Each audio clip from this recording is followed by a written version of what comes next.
Hello plant friends, my name is Victoria and you're watching Plantastics. I'm going to be going through some of my prettiest plants right now, and then I'm going to tell you how I got into houseplants. In the end, I'm going to be answering a couple of questions from viewers. So we're going to start with the Alocasia tanderusa. I've had this for 6 months. It first started out as a corm and it's grown quite a bit since then. I had pressed the first leaves it ever put out, and I don't know where they are, otherwise I'd show you. But when they first start out, they don't have the grooves on the side. Like every leaf, it gets more similar to the mature form, and the baby leaves are kind of precious because they just don't have the detail and they're just super small. So I almost lost this when it was super tiny. I went on vacation and came back and it was super wilted. I ended up watering it, the leaves died, and I thought I'd killed it, but the leaves came back, and ever since then, it's been on an upward turn. So this one's really unique. It has striped little things, but they're not true stripes. They're a really interesting pattern, and the backs of the leaves are unique in that the veins are really dark. The trichomes on these leaves are really textured, if you can see, and that's different than most alocasias. They're kind of like a slick surface. Overall, I've really enjoyed this one, and I can't believe that from a teeny tiny corm it has gotten to this point. My next alocasia is the Alocasia caprea Red Secret. And you can see that this one's really large. I purchased this one as a smaller plant. It was pretty much like a plug, and it was really small. These are very beautiful. They have dark red backings on the leaves, and the leaves almost look like metal. So these obviously have a very slick and shiny looking surface. They don't have any obvious trichomes. I have 2 inflorescents on this, and I tried to pollinate them. This one's further along, and you can kind of see that there are some berries forming. If you know anything about alocasias and pollinating, please comment. I want to see if the pollination was successful, which I'll find out eventually anyways. Put out these gigantic leaves, which truly are amazing and magnificent, and then 2 inflows, and then it put out this teeny tiny baby leaf. So this leaf did get some kind of damage and has like tiny little polka dots on one side of the leaf, and I think that may be from me spraying something or something I don't know about. Overall, this has been my most, it has grown the biggest. The leaves look like they're metal. They look like they are hammered, I guess you could say copper, and you can kind of see the red. This leaf is more perfect. So this is a really beautiful plant, and it's getting more and more leaves, and I can't wait until it's just a huge circle of leaves. I have light coming from above it, and it's in my living room, so it doesn't have a side where all the leaves are going to be facing, which could be really nice. So that is the Alocasia Red Secret. Next is my rabbit foot fern. So I filmed a video on ferns, and if you're curious, I'll put that here. But it was super small and super dainty and just kind of cute, and now it is this kind of a monster of a thing, which you don't think of ferns as being monsters. You think of them as being these delicate, pitiful plants that you just don't think are going to live. But this one's very robust.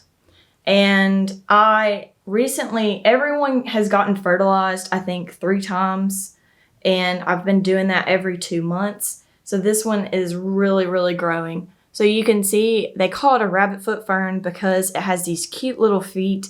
Now this is a plant that will really prefer and benefit from a shallower pot because they like to trail along it. They're not really going to utilize the soil if you put them in a deeper pot, and this is just so much prettier. So I used this pot because I thought it would really contrast it, and it's perfect. I've got some water I like to leave in here. The pot's not touching that water, but there's always water kind of like evaporating up. It doesn't have a wick in there. It's really light right now, so I need to water it. But yeah, you can see the roots are kind of just down, and there's always water in the bottom. So there's always moisture coming up and touching those roots, so this plant never dries out. But you can kind of just see it's like a forest of just leaves coming up. And I will go in and remove pretty much the dried up leaves. So this is what a rabbit fern can look like. I don't really know how to go about repotting it. It looks really beautiful right now.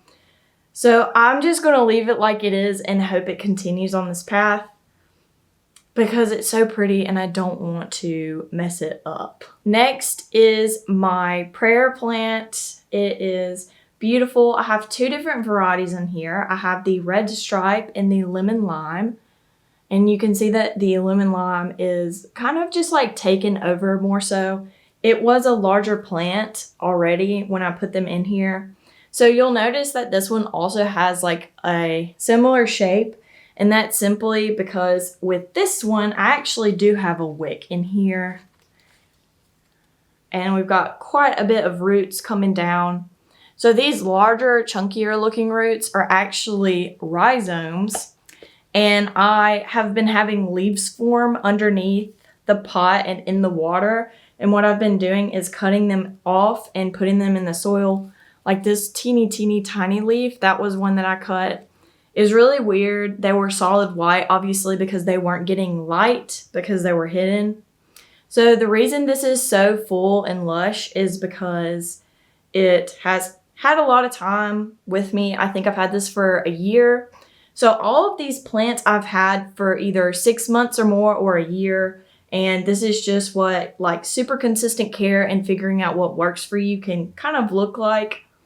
So this one, I don't really let it trail. So I'll let maybe one node grow past the line. And then on that second node, I'll cut it and I'll put it back in the soil. So that's how you have a really full pot. I'm sure other people have said the same thing. And you'll notice that I really don't have a lot of browning on this plant. Now there is some, and that's because I use rainwater or distilled water on this. I honestly use it on all of my houseplants. I have a really large barrel behind my house, and I use that to collect water. And from there, I will mix in my Super Thrive and my fertilizer, and that's what I do. I water at half strength pretty much every time since springtime officially started. And this really loves that. And this is kind of like, it's not getting as much light on this side, but it's still getting some. But this is its like pretty side. Next is my Philodendron Splendid. So I purchased this as a rehab. It was literally a node no bigger than my pinky, and it has literally grown so much. I didn't think it was going to make it. It was honestly a gamble. I was like, this is super cheap. It is probably going to die. It had terrible root rot, and the media it was in smelled super foul, like it was rotting. I'm not really sure what they had it in. It wasn't soil, it wasn't coca coir, and it wasn't sphagnum moss. It was something organic though. It wasn't like leca or something like that.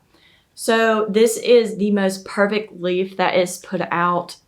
These are very beautiful. They have small trichomes, and it looks like the plant's leaves are glittering. This one, the Splendid specifically, is a hybrid that was crossed between the Verrucosum and the Melanochrysum. And I honestly own a Melanochrysum. This Splendid, I think I'd want to get a Verrucosum. I'm not entirely sure. People have really fussed about them, so I don't know if I would want to fuss with it. And they all do really well. The Melanochrysum is doing not as great as this one, so I highly recommend this hybrid. This leaf got a little messed up and it got bumped when it was like rolled up. So this is the newest leaf and it is hardening off. It did get like bumped when it was unfurling. And here I have a new leaf forming. This is actually 2 separate plants. I just propagated the second one and I'm going to probably propagate it again. So it is growing kind of fast and going up. So at some point, once I have a break from everything, I'm going to put this onto a pole and get it to grow. And this is just a really beautiful plant. It has performed really well for me considering the fact that it was a rotting node. So when I was moving out and had a chance to pretty much go and get my own space, I really got into plants. At that time, it was super trendy, mid-century modern. The ficus lyrata was having its moment. And I wanted plants that were going to be small and stay kind of small. And I wanted plants that would do well in like a dorm or an apartment. So the very first plant that I ever purchased was a ficus dwarf. I still have that plant. It's really large and I am training it to try to do something I saw online, and I kind of regret it at this point because it's just not turning out the way I wanted it to. But it is still alive. I have propagated it probably 5 or 6 times because everyone wants that one. It's like the ficus lyrata, but better. When I purchased it, it was called the ficus bambino, and it pretty much stays really small. It has darker color foliage, and for whatever reason, it is not prone to spider mites in the same way that the lyrata is. And I've really enjoyed having it, and I've never really had any problems. When I purchased it, it was yay big. It was super small, and it was the first real houseplant that I'd ever purchased. So that was like 2017 or 2016. So the next plant that I purchased was the philodendron brassel, and I purchased it in August of 2018. And I've never repotted this. I've just fertilized it every spring and summer, and it doesn't care. It's living its best life. I have it on this really weird copper trellis that I made out of wire, and it does have a front and a back. This is obviously the front. And it's done really well for me. So I purchased my first ever African violet. It was a pink one. It was a no ID from a grocery store, and I loved it. I loved it so much. So then I started looking for another one, and I got a white and purple one, and I kept that one for 3 years. Both of those violets I had for 3 years, and I had them through lockdown. That was the first time I ever got grow lights. I got the Fairy Morse ones, and the bulb burnt out and I could never find a new bulb, but I can find the new lights with the bulb in Home Depot and Lowe's, which I think is kind of funny. But anyway, so I got into those and used that grow light, and I had them bloom and everything. At that time, I was using the bottom watering method and I wasn't using wicks. And my plants were just not blooming. Like they might bloom once a year as opposed to now where they bloom just about year round. Those were the very first African violets I ever got into. So the first plants I ever had were the philodendron brassel, the ficus bambino, and I also had an alocasia poly. And the funny thing about that plant is it never had more than one leaf. It just was not getting the light that it needed. And it went into dormancy every winter and always came back. I think it's in the pot of one of my other ficuses at this point, or I lost it. I got into calatheas as well, and unfortunately, I had a really big move when I was going back to school from the pandemic to going back to school, and I just had a time period where I didn't have a place to put my grow lights, and I had my plants pretty much in a holding area, and I lost a lot of my houseplants that way. So I was able to keep my peace lily, all of my philodendrons, and, some of my others. But I lost every one of my violets except for one. And it was really sad. But the good thing is the pink one that I like so much, the very first African violet I ever purchased, I shared a leaf or a sucker with one of my friends, and she was able to share leaves from that with me. And I have 2 little propagations going right now. And I love that one because it's got pink doubles and it has somewhat darker foliage, and it's just so beautiful. And also it's kind of sentimental because it was the first African violet I'd ever purchased. So now I'm going to start answering the questions. So the first question that I had was, what is my least favorite genus? And I honestly don't have an answer for that. I don't exactly have a genus of plants that I don't really like. I pretty much like plants for the way they look, and maybe that's superficial, but also if they can grow well in my conditions, that's a factor I look at. So I do not have a least favorite genus. The next question is, what plant is struggling the most right now? And it is right here. So just to, as a preface, so I went to a plant swap and I saw this girl and she had so many cool plants. And I was like, oh my God. Wow. I was just blown away. And she had a warquinum and I was like, oh my God, how are you keeping it alive? And she showed me photos of it. She didn't have it in an enclosure. She just had it out like in ambient humidity. And I was blown away. And she's like, yeah, well, you know, southern humidity is so high, like I don't have to worry about it. My house stays between 50 and 60%, and it has done really well for me. So several months went by and I was like, I've bought, you know, humidifiers and I have these little monitors now. So I have a good idea of what my humidity is in my home. So I ended up purchasing a warquinum chunk and it had one leaf. And in the shipping process, the leaf got ripped off. So this is the only part of the leaf that did not get ripped off. And it looks really bad.